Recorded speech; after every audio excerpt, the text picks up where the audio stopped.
안녕하세요. 안녕하세요.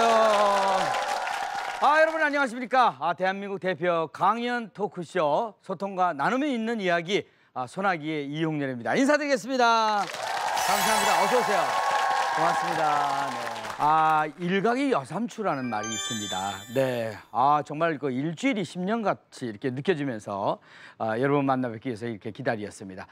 자, 여러분의 삶에 단비 같은 정보와 웃음을 전해드리는 소나기. 네, 오늘은 건강한 밥상을 위해서 절대로 놓쳐서는 안 될 정보를 준비를 했습니다. 네, 먼저 자리로 돌아가서 오늘 함께 하실 분들 한 분 한 분 소개해 드리도록 하겠습니다. 박수 보내주세요.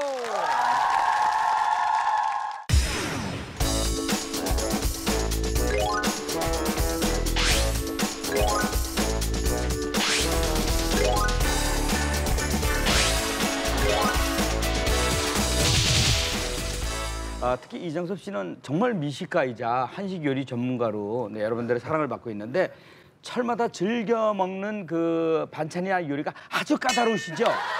글쎄 까다롭다고 그러는데 요것저것 이렇게 좀 먹을 줄 알아서 그렇지 까다롭진 않아요. 초봄에 네. 초봄도 아니죠. 뭐 올해 장마 들기 전에 조선어 요즘은 백오이라고 그러죠. 쓸어가지고 이제 몇 번 헹궈가지고 파하고 또 풋고추하고 당고추 조금 썰어놓고 물오이지로 해먹고 또 입맛 없을 때 막대를 길게 쪄서 찬물에 담가서 냉장고에 뒀다가 막대를 햄바 이렇게 비밀어 먹고 나 음식의 겸은 이 시간 모자라요. 그만 시키세요. 이렇게 맛있는 그 우리 음식 더 건강하게 먹을 수 있다면 정말 금상첨화겠지요. 그래서 오늘부터 2주간 한식에 대해서 우리가 쉽게 간과하고 넘어가는 것들에 대해서 얘기를 한번 나눠보도록 하겠습니다.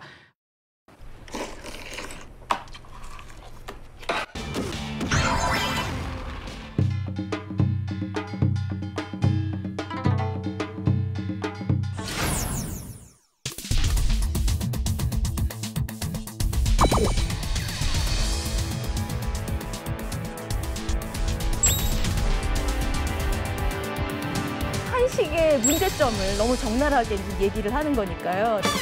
뭘 먹으라는 거야 도대체? 그럼 집에 가서 된장부터 벌어야겠다. 예, 오늘은 제가 한식 이야기를 좀 하려고 합니다. 그런데 아마 여러분이 그동안 들어오셨던 한식에 대한 이야기와는 조금 다를 거예요. 일단 먼저 질문을 드릴게요. 한식은 건강식이다. 맞습니까? 틀립니까? 맞습니다. 그런데 제가 오늘 말씀드릴 내용은 질문을 왜 하세요? 그러니까요. 그 질문을 왜 했을까요? 예, 오늘 내용은 한식은 건강식이 아닐 수도 있다 하는 부분이에요. 흔히 제가 보기에 우리나라 사람들이 한식을 볼 때는 정말 내 자식 보는 거와 똑같아요. 누가 욕하면 절대 못 참죠. 예. 그런데 현대 과학적인 방법을 동원해서 우리 한식을 조금 다른 각도에서 보면 개선해야 될 부분이 상당히 많이 있다. 이런 거를 이제 알 수가 있어요. 한식 사실 우린 기본적으로 한국인이라면 누구나 먹는 건데 이왕이면 조금 더 건강하게 먹는 방법을 생각해 보는 게 좋지 않겠나. 그런 생각에서 한식의 문제점을 짚어보고자 하는 거니까 너무 내 자식에 대해서 저렇게 말을 하다니 이렇게 분노하지 마시고 조금 들어주셨으면 좋겠어요. 밥도둑이 건강도둑이다. 이런 내용을 말씀드리려고 해요. 밥도둑이 뭐예요? 게장이요. 게장. 밥도둑 하니까 게장이 바로 나오세요. 예, 저도 게장 떠올라요. 원래 밥도둑이란 말은요. 하는 일 없이 빈둥빈둥 놀면서 밥만 먹는 사람. 그게 밥도둑이래요. 밥만 축내는 거죠. 근데 방금 어머니 말씀하신 대로 요즘 사람들 밥도둑하면 뭘 떠올리냐 하면 밥을 많이 먹을 수 있도록 도와주는 짭짤한 반찬을 떠올리죠. 말을 하면서 저도 입에 침이 고이는데요. 밥도둑. 우리나라 사람들 밥도둑 정말 좋아해요. 그죠? 근데 저는 밥도둑이 건강도둑이 될 수도 있다. 이렇게 말씀드리고 싶습니다. 왜냐하면 기본적으로 밥도둑은 짜요. 짜죠? 짜지 않으면 밥도둑이 될 수가 없어요. 예. 아니 밥을 많이 먹게 하려면 당연히 짜야죠. 근데 왜 이렇게 우리나라 음식 중에 짜리 짠 밥도둑이 많았느냐? 물론 첫째는 가난했기 때문에 예, 밥을 먹기 위해서는 짠 반찬, 짠 거 조금 해가지고 그냥 먹을 수 있도록 짜게 만들 수밖에 없었어요. 그리고 실온에서 보관을 해야 되잖아요. 냉장고가 없으니까. 그래서 저장 기간을 늘리기 위해서는 또 짤 수밖에 없었어요. 게다가 우리나라 사람들은 이 기후가 우리나라 풍토가 이제 사계절이 있잖아요. 만약 사계절이 없었다면 우리나라의 저장 음식이 그렇게 발달하지 않았을 겁니다. 왜냐하면 바로 나가면 물고기가 지천에 있고 바로 나가면 과일이 지천에 있으면 그거 뭐하러 저장을 하겠어요? 저장할 필요가 없어요. 그런데 우리는 겨울을, 그 혹독한 겨울을 겪어 나가야 되잖아요. 근데 보관을 하기 위해서 가장 손쉽게 생각했던 게 이제 염장법, 소금을 이용한 거였고 그러다 보니까 이제 저장 음식이 굉장히 많이 발달을 하게 됐습니다. 그리고 그 저장 음식들을 우리는 이제 밥도둑이다 하면서 굉장히 좋아하죠. 근데 밥을 많이 먹게 해주는 게 예전에는 좋았을 수 있어요. 가난했을 때 반찬이라는 게 별게 없으니까 밥을 많이 먹게 해주면 굉장히 좋죠. 그럼 이제 도둑은 도둑인데 좋은 도둑이에요. 홍길동이에요. 근데 요즘 기준으로 보면 요즘에는 밥을 너무 많이 먹으면 안 되잖아요. 맛있는 건 너무 많지만 요즘에는 그거 다 먹었다가는 뭐 살이 찌고 뭐 여러 가지 얘기 많이 나와요. 그죠? 그게 좋은 게 아니잖아요. 그 밥도둑의 제일 큰 기본적인 문제는 너무 짜다는 거. 네, 짜게 먹으면 뭐 많이 걸려요? 고혈압 많이 걸리죠. 예, 짜다는 건 그 안에 나트륨이라는 성분이 많이 들어있는 건데요. 나트륨을 많이 먹으면 우리 몸에서 혈압이 올라가요. 그러니까 혈압을 지금 나트륨 섭취를 좀 줄여야 되는데 계속해서 밥도둑 좋다, 너무 맛있다 그러면서 계속 먹다 보면 나트륨 섭취를 더 많이 하게 되겠죠. 아까 말씀하셨던 정말 입에 군침이 도는 게장이 조금밖에 없으면 조금밖에 못 먹겠죠. 그렇지만 요즘에는 온 식구가 하나 갖고 나눠 먹는 게 아니죠. 예, 먹다 보면은 나트륨 섭취량이 굉장히 많아질 수밖에 없어요. 그게 가장 큰 밥도둑의 문제고요. 두 번째로는 또 이제 간장게장 얘기 계속합니다. 간장게장 앞에 있다고 생각해 보세요. 맛있게 먹어요. 게딱지에 밥도 비벼 드셔야죠. 예, 한 공기가 그냥 뚝딱이에요. 그럼 어떻게 해요? 한 공기 추가. 그러면 밥을 너무 많이 먹게 되죠. 밥을 먹는 것이 뭐가 문제냐. 밥은 우리 밥심으로 사는데 밥은 좋은 거 아니냐 이렇게 생각하실지 모르겠는데 밥에 들어있는 탄수화물이 물론 열량으로 사용되는 굉장히 중요한 영양소지만 너무 많이 먹으면 결국 그 남은 탄수화물은 우리 몸의 체지방으로 축적이 돼요. 그러니까 비만의 원인이 되는 거죠. 흔히 비만 그러면 기름기 많은 고기를 먹어서 비만이 생긴다고 생각들을 많이 하시는데 우리나라 사람들 한식 식생활에서는 그렇지 않은 경우가 많아요. 오히려 밥을 많이 먹으면 살이 찌는 게 굉장히 많거든요. 또 한 가지는 아마 여러분이 처음 들어보시는 낯선 이름일 거예요. 바이오제닉 아민이라는 게 있어요. 들어보신 분 별로 안 계시죠? 예. 바이오제닉 아민. 제가 이 이야기를 하는 게 굉장히 어떻게 보면 좀 용기가 필요한 일이에요. 왜냐하면 한식의 문제점을 너무 적나라하게 지금 얘기를 하는 거니까요. 근데 바이오제닉 아민이라는 게 뭐냐 하면 또 단백질이 발효 과정을 거칠 때 생성되는 물질이에요. 그런데 우리 밥도둑이라고 흔히 지금 얘기를 하고 있는 여러 가지 저장식품들은 염장을 하는데 염장만 하는 게 아니라 보관 과정에서 발효가 일어나요. 발효라 그러면 또 이제 건강에 좋은 거라는 생각 많이 하시잖아요. 예, 미생물이 인간을 위해서 굉장히 열심히 일을 해가지고 이제 발효를 시킵니다. 그러면 원래 식품에는 없던 좋은 성분들이 막 생겨나요. 그러니까 발효 음식이 건강에 좋다는 얘기를 굉장히 많이 하는데 미생물한테 야 너는 일하고 너는 일하지 마 이렇게 얘기 못 하잖아요 우리가. 그러니까 그냥 공기 중에 있는 미생물들이 너도 나도 달려들어요. 그중에는 인간에게 유익한 역할을 할 수 있는 그런 미생물도 있는 반면에 오히려 인간에게 유익하지 않은 생산물을 만들어내는 그런 미생물들도 있어요. 그럼 잘못되면 부패가 되는 거예요. 그래서 부패하고 발효는 정말 백지천 차이밖에 안 되거든요. 그래서 그 과정에서 잘못해서 생성되는 게 바로 바이오제닉 아민이라는 거예요. 여러분이 지금은 저게 무슨 소리야 낯설다 하시겠지만 뭐 콜레스테롤 예전에는 아무도 몰랐던 거 콜레스테롤 누구나 다 아시고 트랜스지방 불과 몇 년 전에는 아무도 몰랐지만 이제는 모든 사람이 트랜스지방의 위험성에 대해서 다 아시듯이 아마 앞으로 이제 조만간 바이오제닉 아민의 위험성에 대해서도 많은 분들이 인식을 하시고 그것을 줄이기 위한 노력을 앞으로 이제 하셔야 될 거다. 저는 그렇게 생각을 합니다. 바이오제닉 아민이 발효식품에 많다고 했는데요. 대표적으로 우리나라 음식 중에 된장에 굉장히 많이 들어있어요. 또 젓갈에 많이 들어있어요. 젓갈을 만드는 것들이 모두 다 단백질이 많이 들어있는 해산물을 가지고 젓갈을 만들죠. 그러니까 발효 과정에서 바이오제닉 아민이 만들어지는 거예요. 그럼 젓갈 가지고 김치를 만들면 또 어떻게 되겠어요? 김치 안에도 바이오제닉 아민이 들어있어요. 여기까지 말씀드리면 막 화나죠, 이제. 뭘 먹으라는 거야, 도대체. 다 먹으면 안 되겠네, 이렇게 생각하시겠지만 그렇게까지 걱정하시라는 얘기는 아니에요. 제가 뭐 식품 불안감을 조성하기 위해서 말씀드리는 것도 아니고 앞으로 계속해서 토크를 통해서 바이오제닉 아민을 우리가 어떻게 하면 줄일 수 있는지, 어떻게 하면 더 건강하게 만들어서 더 건강한 식사를, 밥상을 차릴 수 있는지 그런 말씀을 계속 드릴 테니까 너무 막 그럼 집에 가서 된장부터 버려야겠다 이렇게 생각하실 필요는 전혀 없고요. 조금 열린 생각을 가지고 한식에 문제점이 있다면 그걸 어떻게 개선할 것인가, 그리고 그걸 개선하는 방법은 과학적인 방법으로 찾아야지 우리가 전통만을 중요하게 생각하면 좀 곤란하지 않나, 그렇게 생각해서 오늘 강의를 준비했고 앞으로 토크에서 계속해서 또 추가적으로 설명을 드리도록 하겠습니다. 쪽쪽 찢은 보리굴비를 찬물에 그냥 넣어요. 담궈버려. 서리태 콩밥 찬 거. 그탁 넣고 이렇게. 좋다. 이렇게 수고했잖아. 김장김치 담글 때 홍시 같은 걸 넣고 담근다든가 흰물이 흰떡을 쪄가지고 발효를 시키실 때는 가급적이면 발효를 시키시는 것이 조금 많이 집어넣으시면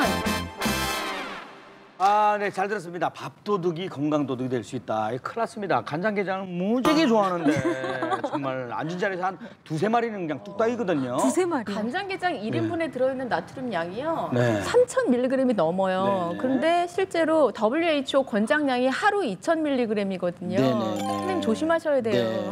그 달하고 비슷해요. 우리가 달을 보면 한쪽 면만 우리가 보거든요. 이게 밝은 쪽만 보고 내 달이 예뻐 이러는데 그 뒷면에 보면 그 달이 어두우면은 항상 우리가 보지를 못해요.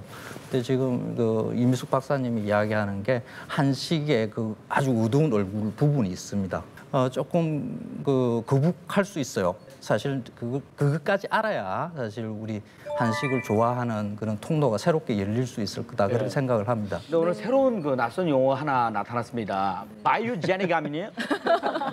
네, 바이오제닉 아민. 이게 단백질 발효 중에서 생기는 물질이라는 거죠? 그렇죠. 네, 이거. 생체에서 생성되는 아민이라는 의미예요. 단백질이 발효 과정에서 분해가 일어나면서 아미노산으로 만들어지거든요. 근데 그 과정에서 생겨나는 일종의 부산물 같은 거죠. 뷔페는 이제 우리가 맛이 없으니까 못 먹잖아요. 일단 냄새 나고 맛이 없으니까. 근데 바이오제닉 아민은 그렇지는 않아요. 그러니까 맛을 봤을 때 여기 바이오제닉 아민이 들어있다 없다 이런 걸 알 수가 없어요.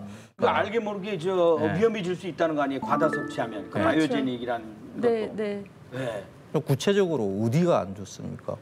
일단은 이제 혈압을 높이는 작용이 좀 있어요. 음식 알러지의 원인이 되기도 하거든요. 그러니까 평소에 또 두드러기가 좀 자주 나신다거나 그런 알러지 체질이 있잖아요. 그런 분들한테는 조금 더 위험한 음식이 될 수 있는 거고, 항우울제를 드시는 분들은 바이오제닉 아민이 조금만 들어가도 훨씬 더 심한 반응을 나타낼 수 있는 거죠. 근데 실제로 이 바이오제닉 아민 때문에 건강을 해친 그런 사례가 있었습니까? 우리나라에서는 아직 보고된 게 없어요. 그 때문에 그러니까 한식이 좋은 거예요. 그런데 바이오제닉 아민이라는 것이 전 세계적으로 알려지면서 연구가 시작된 것은 치즈를 먹고 사망한 사례가 있었어요. 예, 근데 이제 치즈가 발효식품이잖아요. 치즈비 보면 막 곰팡이가 겉에 막 묻어 있고 그러면 좋은 치즈라고 막 얘기해요. 그렇죠? 우리 된장이랑 거의 비슷하다고 생각하시면 돼요. 그랬는데 그 사람의 사망 원인이 바로 이 치즈에 들어있는 바이오제닉 아민 때문이다. 이렇게 이제 얘기가 됐죠. 죽은 사람이 아주 특별한 사람 아닐까요? 죽은 사람이 이제 물론 그 사람은 굉장히 다른 사람보다 치즈를 많이 먹었을 수도 있고 특이한 체질일 수도 있죠. 치즈를 발효시킬 때 그럼 이제 그 우유에다가 어떤 균을 접종을 해서 하는 것이 바이오제닉 아민 함량을 더 줄일 수 있는지 이런 연구가 체계적으로 이루어져서 지금은 훨씬 더 그 예전에 비해서 안전한 그런 치즈를 만들고 있다고 하고요. 그런데 이제 우리가 먹고 있는 식품에는 유해 물질이 어느 정도는 다 들어있잖아요. 결국 양의 문제가 아닐까 이런 생각도 드는데요. 예, 맞습니다. 원래 음식이라는 게 우리가 인위적으로 통제할 수 있지 못하는 부분이 많습니다. 그래서 반드시 독성은 있습니다. 그런데 그것을 얼마나 적절히 제거하면서 적게 먹느냐 하는 게 그게 문제겠죠. 이정섭 씨는 그 한식에 대해서 관심이 있었던 건 굉장히 오래됐잖아요. 그래서 어려서 밥맛 알면서부터 그런 것 같아요. 밥맛 알면서부터. 근데 손맛이라는 게 확실히 있죠. 똑같은 재료 갖고라도. 있죠. 예. 네, 손맛은 내력이고 먹어본 사람은 언제고 손맛이 나요. 손맛에 정성이 좋으면 이 맨손으로 할 때 효모가 나온다고. 그래서 손맛 있는 사람은 위생장갑 안 끼고 요리해요. 엄마 손맛이라고. 저거는 좀 신뢰할 수가 없어요. 아무튼 현재 우리나라에서는 그 이 바이오제닉 아민에 대한 연구가 다 이루어지지는 않은 것 같은데, 네, 우리 친절한 정아 씨가 현재 어떻게 진행되고 있는지 좀 얘기 좀 해주실 거예요. 지금 그 각국 식품에서 바이오제닉 아민을 얼마까지 먹으면 안전한지 이렇게 섭취 상한량을 규정한 것은 없습니다. 그런데 우리는 된장, 고추장 먹고 탈난 사람이 별로 주변에서 본 것 같지 않은데 이런 궁금증이 생기실 수 있을 것 같아요. 그래서 고추장 하면 유명한 곳이 순창이잖아요. 네, 이곳에 발효미생물산업진흥원이라는 곳이 있는데요. 여기서 전통 장류를 수거해서 이제 조사를 해봤어요. 그랬더니 또 바이오제닉 아민, 지금 들어보신 그 물질을 분해할 수 있는 어떤 기능성 미생물이 발견이 됐다는 내용이더라고요. 이건 좀 긍정적으로 해석할 수 있는 연구 결과인 거죠? 그렇죠. 네. 발효에는 굉장히 다양한 균이 이렇게 작용을 하는데 그중에서 우리한테 진짜 유익한 균을 접종을 해서 그 균이 많이 번식을 하게 한다면 훨씬 더 건강에 좋은 그런 장을 만들 수 있다. 저는 그렇게 생각을 해요. 원래 그 소나기라는 프로그램이 이렇게 무거운 프로그램. 근데 제가 생각에는 우리 박사께서 나오셔가지고 너무 전문적인 용어를 갖다 초반에 뿌려놨어요. 지금 이 분위기를 지금 어떻게 할 거예요? 나 앉아가지고 계속 속상해 죽겠어요. 기왕에 얘기가 나왔으니까 이제 수습을 좀 해주셔야 돼요. 김치, 젓갈 이런 거 꼭 있어야 밥을 드시는 분들이 많아요. 저도 그래요, 사실. 이 아민의 발생을 줄일 수 있는 방법, 이런 걸 이제 말씀을 제대로 좀 해주셔야 여기 마무리가 좀 될 것 같아요. 가정에서도 조금 시도해 보실 만한 그런 바이오제닉 아민 저감화 방법들이 있기는 있어요. 가장 중요하고 손쉽게 할 수 있는 게 일단 발효를 시킬 때 저온에서 발효하는 거. 낮은 온도에서는 그 바이오제닉 아민을 만드는 그런 미생물들이 잘 번식을 안 하는 반면에 온도가 높아지면 훨씬 더 얘들이 막 살아나요. 그러니까 발효를 시키실 때는 가급적이면 저온에서 발효를 시키시는 것이 훨씬 더 안전하게 아예 그냥 만들지 않도록 하는 그런 방법이에요. 또 알았다, 선생님. 그늘에 또 특히 묻어두고 우리 그 오래 먹을 김치는 꼭 김치꽝 따로 짓고 햇볕이 들들해도 차단시켜가지고 그걸 또 땅을 파가지고 이렇게 익혔거든. 저온 숙성. 우린 그래서 죽은 사람이 하나도 없나 보다. 김치를 또 만드실 때도 보면 이제 젓갈은 조금 적게 넣으시는 것이 안전하다고 볼 수가 있겠고요. 마늘을 조금 많이 집어 넣으시면 바이오제닉 아민 발생하는 게 한 40% 정도까지도 낮출 수가 있다고 해요. 그러니까 가정에서 김치 담가 드실 때 반드시 저온에 숙성하시고 양념을 넣으실 때는 젓갈은 조금 적게 넣으시고 그리고 마늘을 좀 충분히 넣으시면 더 건강한 김치를 만드실 수가 있습니다. 김치에 반드시 젓갈을 넣을 필요는 없습니다. 그러니까 김치라는 것은 유산균 발효 음식인데 그 유산균 발효가 잘 일어나게 하기 위한 몇몇 조금의 단백질들이 필요한 거죠. 새우를 갈아 넣는다든지 황태국물, 소고기 국물 이런 것들도 다양하게 변주를 줄 수 있거든요. 그래서 다양한 맛을 낼 수가 있습니다. 일단 그 절의 김치들이 다 젓갈 안 넣고 김장김치 담글 때 홍시 같은 걸 넣고 담근다든가 이랬는데 한번 절에 대중공양 스님들 드리러 갔는데 오신채 빼고서 젓갈 안 쓰고 하는데 고민했어요. 그러다 간장을 데리면서 거기다 꽃감, 배추, 그리고 배 이걸 갖다가 다시마하고 같이 데려가지고 그 간장을 이용해서 김치를 담갔어요. 전통적으로 담는 된장 간장 이거는 저는 항상 걱정스러운 게 이 염도가 너무 높은 게 문제가 되는 거 아닌가.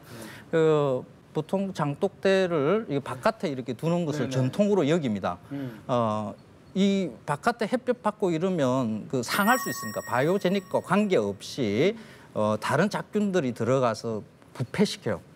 그 부패를 방지하기 위해서는 소금을 많이 넣어야 돼요. 지금의 상태에서는 얼마든지 싱겁게 장을 담글 수가 있으니까 냉장 시설 잘 돼 있잖아요. 근데 좀 짭짤해야 맛있다 생각하시는 분들이 많은 것 같아요. 그러죠. 그런데 짠 것에 이제 익숙해져 있는 거죠.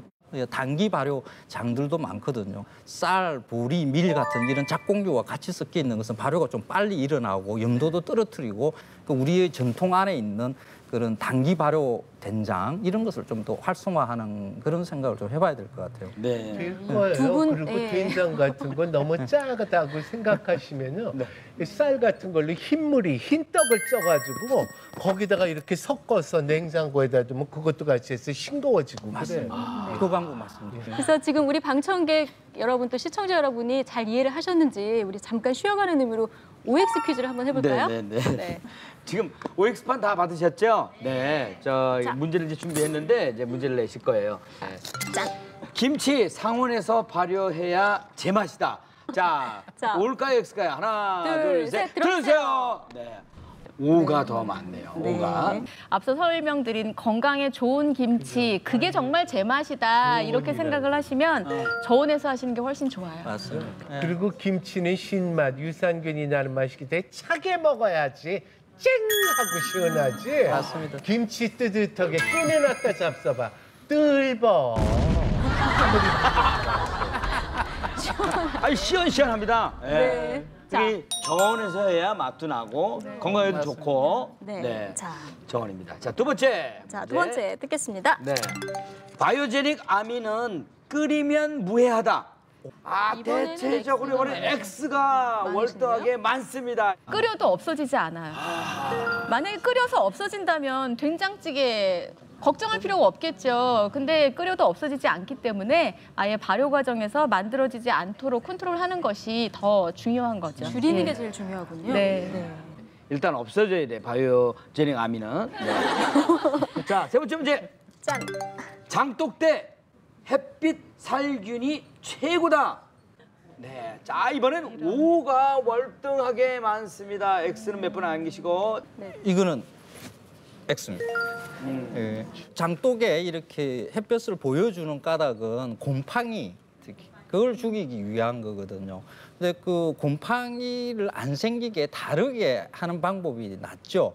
고온 다습한 지역을 피하면 곰팡이가 안 생깁니다. 살균은 햇볕으로는 힘듭니다.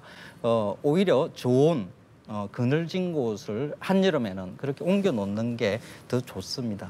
자, 그러면 다음으로 넘어가도록 하겠습니다. 네 번째 문제. 네. 장과 김치 묵은 것이 좋다. 묵을수록 좋다. 묵을수록 좋은 것 같은데? 묵은 김치. 저 좋아하는데. 네, 묵을수록. 난 한 100년 묵은 김치 먹어봤으면 좋겠어. 자, 뭐 하나, 둘, 셋. 들어주세요. 야, 이번에는 갔어 보자. X가 더 많은 것 같습니다. 맞아요. X가. 예, 묵은 것이 좋지 않을 수도 있습니다. 자칫하면 부패 위험이 있고요. 그리고 김치도 웬만큼 유산균이 활성화되고 난 다음에는 뒤에 초산균이 붙으면서 유산균은 죽거든요. 그래서 보통 묵은지보다는 맛있는 아삭한 기운이 살아있을 때 그때 드시는 것이 좋습니다.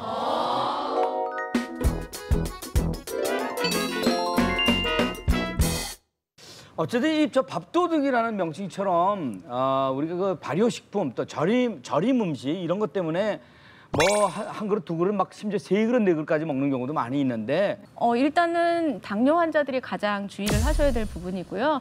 고중성지질 혈증이라는 게 있어요. 그게 탄수화물을 많이 먹으면 중성지질 수치가 올라가요. 내가 필요한 양 그거보다 더 많이 먹게 되면은 이게 지방으로 바뀌기 때문에 우리 몸에 혈액으로 들어가면 중성지질 혈증이 되는 것이고 배에 쌓이면 비만이 되는 것이고 예, 그렇게 되는 거예요.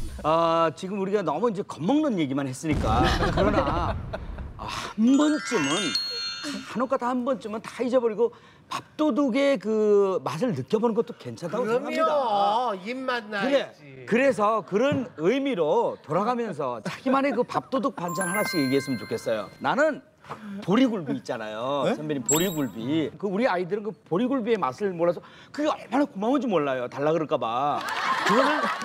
그거를 저기 쌀뜨물에 이제 한 서너 시간 이제 담궜다가 이제 찌잖아요. 그걸 청성스럽게 일단 둘이서 부부가 마주보고서 발라요. 그걸 일단 다 바르기 전까지 먹지 말기. 다 바르고 특히 맛있는 그 저 내장 감싼 살 있잖아요. 아, 그거 먹을 때는 누가 저 옆집에서 누가 올까봐 겁나요. 누가 옆에서 한 입만 달라 그럴까봐 겁나요. 이 쭉쭉 찢은 보리굴비를 찬물에 그냥 넣어요. 담궈버려. 담궈서 그 물하고 만나면 더 이렇게 감칠맛이 나는 것 같아요. 한 숟가락씩 한 숟가락 먹으면 밥 두 그릇은 요건 기본이에요. 요거는 저는 그게 제일 좋습니다. 그것도 좋지만은 상추 중에서도 씁쓸름한 거 있잖아요. 거기에다 쪽파 하나 넣고 풋고추 하나 넣고 그다음에 지금 얘기한 보리굴비 가시 발라서 싹 넣고 고추장 탁 넣고 콩밥 그것도 콩밥 찬 거 서리태 콩밥 찬 거 그거 탁 넣고 이렇게 좋다.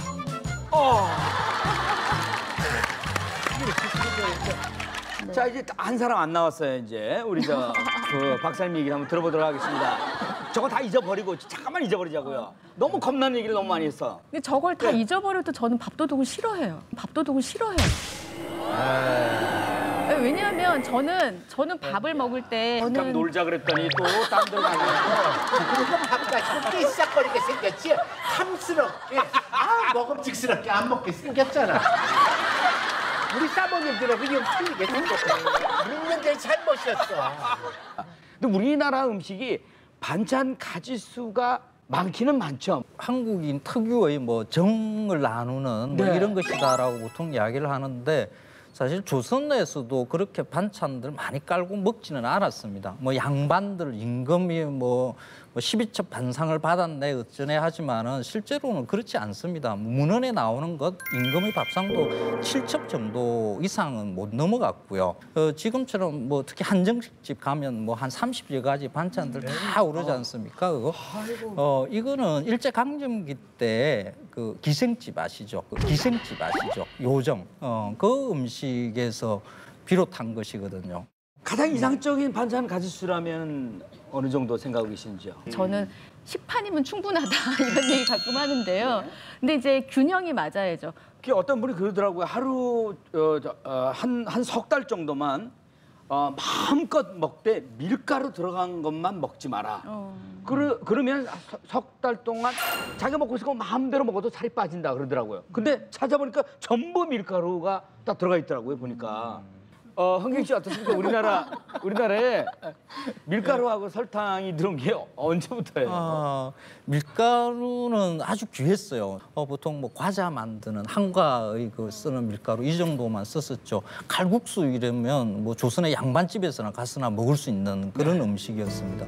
그 한국 전쟁 이후에 이제 미국이 주는 구호물자 아주 값싼 밀가루가 들어오면서 크게 번졌고요. 1960년대 우리가 쌀이 부족한 시대에 홍분식 장려 정책. 그래서 뭐 식당 음식으로 칼국수, 짜장면 같은 이런 게 크게 번져 나갔고요. 수요일 지금 심은 분식의 날이. 맞습니다. 네. 수요일 날 밀가루, 설탕 이런 게 옛날에 참 귀했으니까 조금 우리가 그걸 좀 귀하게 먹을 필요도 있지 않을까.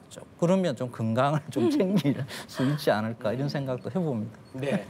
자, 이번에는 우리 친절한 정아 씨, 김정아 네. PD가 탄수화물 섭취량 계산법을 또 이렇게 소개해 주신다고. 네. 네. 자기에게 맞는 탄수화물 적정 섭취량이 있는데요. 저는 네. 준비했습니다. 한번 보실까요? 네. 본인의 몸무게 곱하기 4에서 5g 정도로 하면 적정량이 나와요. 몸무게가 한 50kg 정도라고 하면 탄수화물이 한 200에서 250? 제가 69거든요. 그러면 네, 70 70 되면 정도로 곱하기 4 해야 되는 거예요? 4, 7, 28. 네, 그렇죠. 280에서 350 정도가 이제 예. 적정량이라고 보는데 단 네. 유의하실 것은 저렇게 밤량으로만 표시했을 때 저만큼인 거고요. 이걸 먹고 아무것도 안 먹어야 되는 거죠. 네네. 네, 저는 한 200 정도가 적정량인 것 같은데요. 그러면 우리 한 끼 식사에 탄수화물이 얼마나 들어있을까? 이거 궁금하시죠? 자, 보면은 한 끼? 네, 보통 이런 음식들 많이 드시죠. 된장찌개, 뭐 잡채, 또 전. 저다 탄수화물. 예. 자, 탄수화물 양을 한번 보실까요? 합계하면은 한 끼에 드시는 탄수화물 양이 저렇게 176g 정도 돼요. 저 정도를 드신다고 하면. 네. 근데 우리 세 끼를 다 먹어야 하잖아요. 그렇죠. 지금 뭐 계속 보시면 좀 놀라우신 게 많이 있으실 거예요. 아까 밥에만 탄수화물이 들어있는 것이 아니라 반찬류에 탄수화물이 굉장히 많이 들어있거든요. 그러니까 잡채하면 뭐 굉장히 만들기도 힘들고 나름 고급 요리인데 그 잡채에 들어가는 주 재료 중에 하나인 당면에 탄수화물이 많이 들어있기 때문에 만약 잡채를 드신다면 밥의 양을 조금 줄이시거나 이런 식으로 탄수화물의 양을 조절하시는 게 중요해요. 근데 탄수화물 좋아하시는 분들은 잡채랑 밥이랑 전혀 다른 거죠. 탄수화물 중독증이란 말이 있습니까? 혈당이 높아졌을 때 기분이 굉장히 좋아진대요. 그러니까 그다음에 또 이제 혈당이 떨어지면 그다음에 또다시 기분 좋아지고 싶잖아요. 그래, 나는 빵을 먹으니까 기분이 좋아지더라. 그러면 이제 빵을 막 먹는 거예요. 그러다 보면 그게 일종의 중독 증세까지 이제 생긴다 이렇게 보는 거죠. 일상에서 이제 탄수화물 중독을 이제 극복하고 또 예방하고 뭐 이런 방법을 좀 알아봐야 될 것 같아요. 어떤 방법들이 있을까요? 탄수화물의 전체 섭취량도 물론 주의를 할 필요가 있지만 질도 따져보셔야 되고 그 질이라는 게 결국은 식이섬유소가 많으면 탄수화물이 조금 더 좋은 탄수화물, 착한 탄수화물이 된다 이렇게 생각하시면 될 것 같습니다. 왜냐하면 식이섬유소가 같이 있는 경우에는 그 전분과 같이 있는 경우에는 음식을 먹고 난 후에 혈당이 갑자기 올라가질 않아요. 그럼 대표적인 게 잡곡밥 안에 식이섬유소가 많기 때문에 더 좋은 탄수화물이다 이렇게 보는 거고요.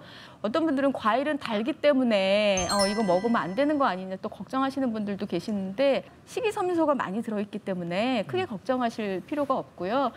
그 밥을 많이 먹게 만드는 아주 짠 젓갈 이런 밑반찬을 대체할 만한 그 반찬 같은 건 뭘 찾아볼 수 있을까? 뭐가 있을까요? 우리는 밥을 먹기 위해서 반찬이 필요한 거거든요. 반찬을 만들지 말고 그냥 일품 요리를 하나를 만든다라고 생각을 하면 좀 그 염분도 좀 달라질 거고요. 양념하는 부분도 좀 달라질 수 있습니다. 일본 음식에 보면 덮밥 종류 있습니다. 일본에서의 덮밥은 종류가 굉장히 다양하죠. 그게 위에 하나의 요리가 올려져 있는 것이라고 해석을 할 수 있거든요. 이게 덮밥이 우리의 비빔밥과 유사하다고 보면 됩니다. 근데 한국에서의 비빔밥은 사실 영양 밸런스가 잘 맞죠. 그런 식의 우리도 이 밥에다가 맛있는 요리가 포함되어 있는 그런 음식으로 한번 바꾸는 게 반찬이라는 용어도 좀 되도록이면 안 쓰고. 사실 잡채 같은 것도 굉장히 훌륭한 일품 요리가 될 수 있는데 우리는 사실 맞습니다. 잡채를 식당 가서 시켜 먹을 수가 없잖아요. 그거 정말 되게 중요한 지적이세요. 제가 아는 그 외국분이 이제 한국에 와가지고 잡채를 꼭 먹어보고 싶었는데 정말 파는 데가 없어서 못 먹었다 그런 얘기도 하고요. 반찬으로 나오고. 예, 그게 반찬인 거예요. 한식 세계화를 위해서도 그런 일품 요리 개발은 많이 필요하다고 생각을 합니다. 네, 맞습니다. 근데 잡채 잘하면은요 점심 한 가지 충분히 됩니다. 거기 버섯에 시금치에 가정 피망에 고기에 당근에 생강을 다지고 마늘 다지고 양파 볶은 거 다 들어가죠. 나중에는 설탕에다가 참기름까지 들어간다고 마지막으로. 그거 일품 요리를 죽이지. 자, 이민숙 박사께서 마무리로 네, 너무 또 겁을 많이 들인 건 아닌가 걱정이 되기는 하는데요. 분명히 말씀드리지만 한식이 나쁘니까 먹지 말자는 얘기가 절대로 아니고 또 지금까지 나온 연구 결과를 바탕으로 가정에서 식생활 하실 때 뭐 하다못해 김치를 담그실 때도 그런 과학적인 연구 결과들을 접목시키신다면 훨씬 더 건강한 한식을 만들 수 있지 않을까 저는 그렇게 기대를 하고 있습니다. 네, 감사합니다.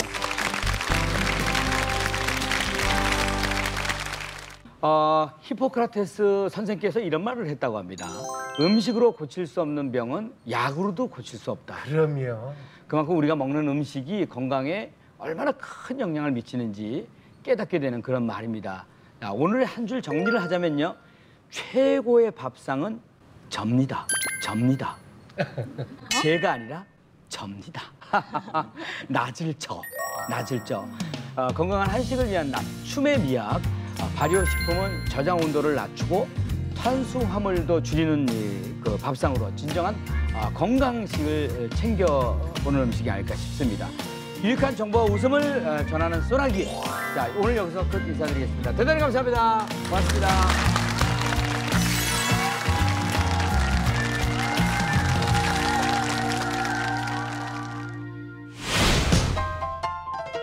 갈치국 맛있어요. 두부 썰어서 넣고 맑게 끓이는 거. 찌개 죽여.